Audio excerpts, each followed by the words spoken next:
Hezekiah, the righteous son of a wicked father. Dear friends, in the previous story, we saw Ahaz who lived his entire life away from God. In today's story, we will look at the reign of Hezekiah his son, who came to the throne after his death. Ahaz's reign had put Judah on the verge of downfall. During Ahaz's time, their enemies had captured a lot of their land, and lots of lives had been lost. On top of that, Ahaz turned against the temple and shut its doors. Hezekiah came to the throne in such a situation. Hezekiah turned away from the ways of his father and walked in ways pleasing to God. Though he was a son of a wicked father, his grandfather Zechariah was there to advise him in the ways of God. Zechariah succeeded in that. In the first day of his reign, he called the priests and Levites and commanded them to open the door of the house of the Lord, which his father had closed, and repair them. They happily agreed. So they gathered their brothers and consecrated themselves, and went in as the king had commanded by the words of the Lord to cleanse the house of the Lord. The priests went into the inner part of the house of the Lord, and they brought out all the uncleanness that they found into the court of the house of the Lord. The Levites took and carried it out to the brook of Kidron. In 16 days they cleaned the temple and all its utensils. And all the utensils that King Ahaz discarded in his reign were made ready and consecrated. Then they offered burnt offerings and sin offerings for the kingdom, for the sanctuary, for Judah, and for all Israel. Thus the service of the house of the Lord was restored.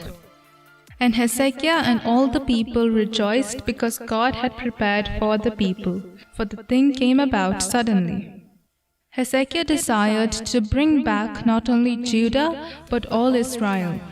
God had commanded the Israelites to celebrate the day he brought them out of Egypt as the day of the Passover. Hezekiah decided to obey that and celebrate it. So he sent messengers throughout Israel for the people to come to the temple of the Lord to celebrate the Passover. And he wrote letters to Ephraim and Manasseh. They hadn't celebrated it in a long time. By the first year of Hezekiah, Israel had not completely gone into captivity. So Hezekiah told the remnant that was left to return to God, so that the Lord may return to them. Because the Lord is gracious and merciful, no matter the depth of our sin, if we return to Him, He will not turn away from us. But many laughed and mocked the messengers who proclaimed this. However, some men humbled themselves and came to Jerusalem. They removed the altars in Jerusalem and threw it into the brook of Kidron. Along with that, they broke the bronze serpent that Moses had made. For until those days, the people of Israel made offerings to it. Then, on the 14th day of the second month, they celebrated the Passover. But many of the people from Israel ate the Passover without consecrating themselves. Knowing this, Hezekiah prayed for them.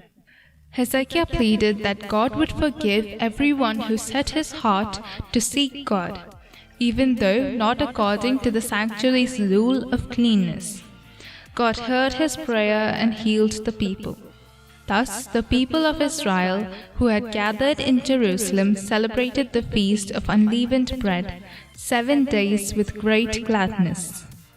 So there was great joy in Jerusalem, for since the time of Solomon son of David, king of Israel, there had been nothing like this in Jerusalem.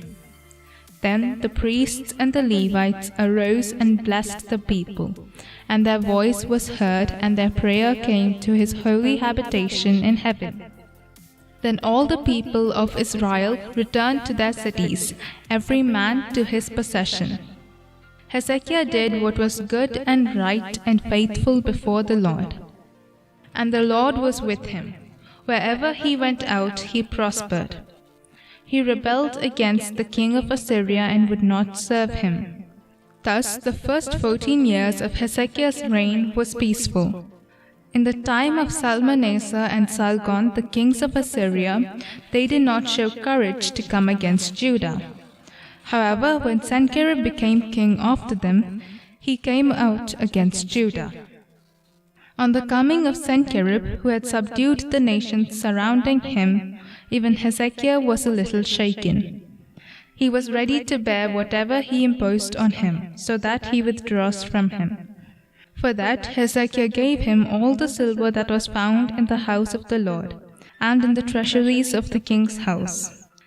At that time Hezekiah stripped the gold from the doors of the temple of the Lord, and from the doorpost that he himself had overlaid, and gave it to the king of Assyria.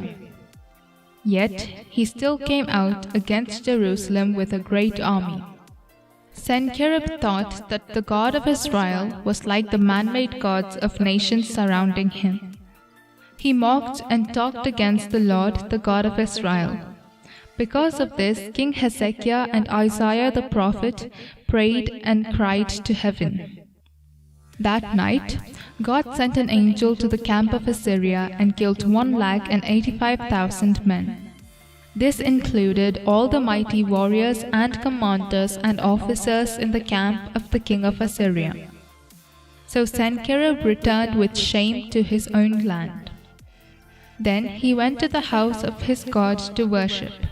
There his own sons killed him and fled to another land. And Esarhaddon his son reigned in his place. In those days Hezekiah became sick and was at the point of death. He prayed to God. God heard his prayer and added 15 years to his life. Then envoys from Babylon came to meet Hezekiah, who had recovered. And Hezekiah welcomed them gladly, and showed them his palace, his storehouses, and his treasure house. That did not please God. But God said that the consequence would not happen during his time. Then, after reigning over Judah for another 15 years, Hezekiah died. All Judah and the inhabitants of Jerusalem honored him at his death. And Manasseh his son came to the throne at the age of 12. We will look at the life of Manasseh, who ruled Judah for the longest time, in the next story. God bless you.